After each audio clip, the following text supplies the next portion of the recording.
Alors, on va aller chercher une image et je vais la mettre moi sur le sol ici, mais si vous avez un mur, ça va marcher aussi.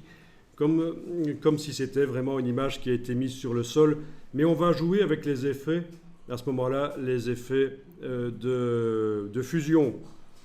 Oui. Donc, on va aller chercher, par exemple, je vais aller chercher des images de bananes. Voilà. Pourquoi pas restreindre le résultat à des images qui partent.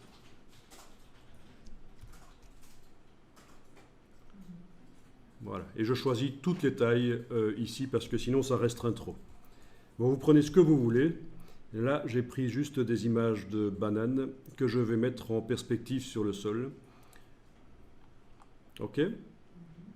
Alors, voyons. Il n'y a pas grand-chose finalement. Oui, prenez ce que vous voulez. Ou je prends les raisins. Bon, bah, allez, prenons les bananes. Voilà.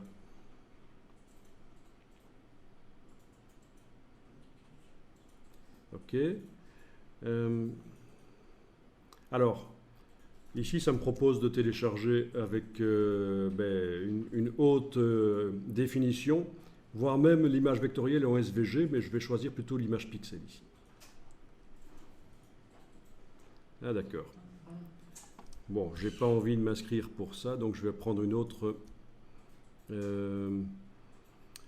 vecteur avec des bananes. Et il y a que du Pixabay ici, ça ne va pas. Ok.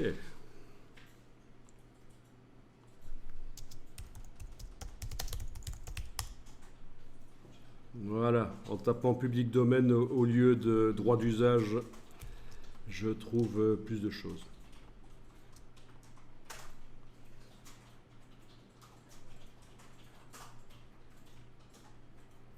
Ok, j'enregistre ça. Donc, j'ai tapé banane, et évidemment si je le mets en français, je ne trouve pas grand-chose, c'est normal. Public domaine entre guillemets, écrit comme ça, je précise parce qu'il y a certaines personnes qui écrivent public avec Q-U-E, c'est pas vraiment ça. J'ai demandé des images qui partent d'importe quelle taille. Les droits d'usage, c'est pas de droit d'usage, j'ai pas filtré par droit d'usage, puisqu'en fait j'ai inscrit public domaine et ça me met des images du domaine public.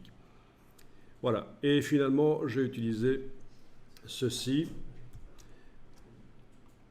Et il s'agit en fait d'une image de type PNG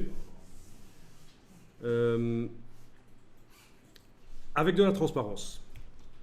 Donc le PNG, comme vous verrez plus tard, a de la transparence. Quand je clique ici sur afficher l'image, voilà ce que ça me donne, l'image à télécharger. Et la transparence apparaît en gris clair en fait. Donc le PNG, vous aurez de la transparence. Le JPEG, vous n'en aurez jamais parce que le JPEG ne peut pas avoir de transparence. Il n'y a que le PNG qui peut avoir de la transparence. Le Portable Networks graphique, c'est un autre format que le Joint Photographic Expert Group.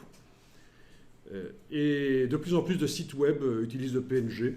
C'est vraiment le format intéressant parce qu'on peut faire des images sans compression, sans perte de données, donc contrairement au JPEG. Et en plus, il peut y avoir de la transparence.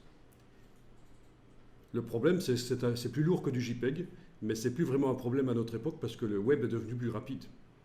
Donc vous avez plein de sites web qui maintenant utilisent le PNG avec de la transparence multiniveau. Oui, parce qu'il y en a certains qui vont dire, oui, il y a le GIF qui pouvait faire la transparence, mais un seul niveau de transparence. Le PNG, c'est plein de niveaux de transparence différents si on veut. Donc excellent si vous voulez faire des sites web qui ressemblent à des images Photoshop et ça bouge dans tous les sens. Vous n'avez pas des droits aussi avec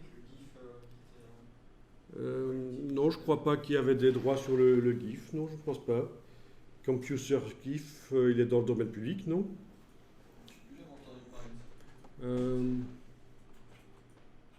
Bon, c'est pas notre problème, de toute façon, on n'est pas développeur de logiciels. Bon, ok, alors je vais importer. Fichier importer.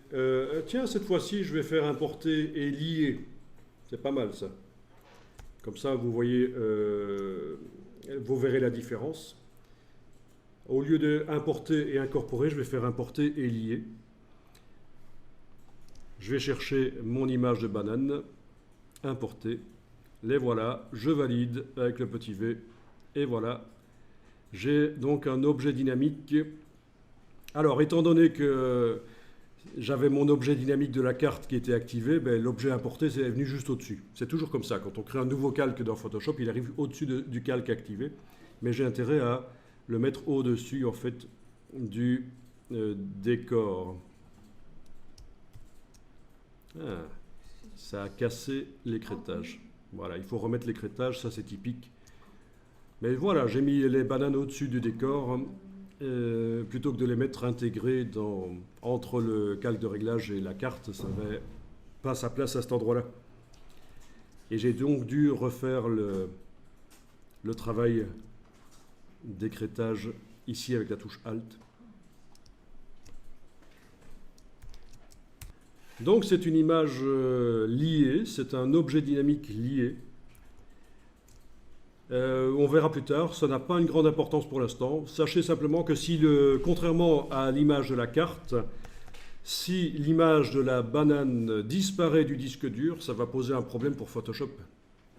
Parce que, comme avec InDesign, il regarde en permanence le fichier sur le disque dur et il a besoin du fichier pour fonctionner, ce photomontage Photoshop. C'est le principe des fichiers liés. C'est une nouveauté dans Photoshop. Ça existait depuis longtemps dans InDesign et dans Illustrator, mais maintenant c'est dans Photoshop, c'est assez intéressant. On va voir à quoi ça peut servir. Bon, ben oubliez que c'est un fichier lié, considérez que c'est un objet dynamique. C'est bon.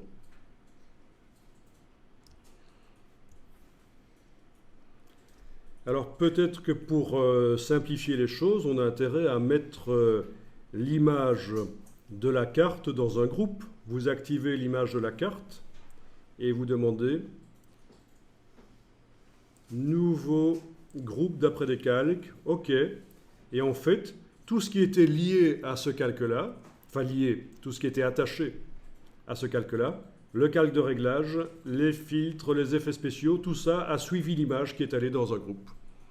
Donc il suffit d'activer le travail sur l'image de la carte et demander dans le menu de la palette calque nouveau groupe d'après des calques et tout va dans un groupe et c'est quand même, ça simplifie la présentation. On avait déjà fait ça, pour simplifier la présentation, mettre un calque dans un groupe. C'est assez débile en quelque sorte de mettre un calque dans un groupe. Mais l'intérêt c'est que on ne voit plus tout le détail, sauf quand on veut.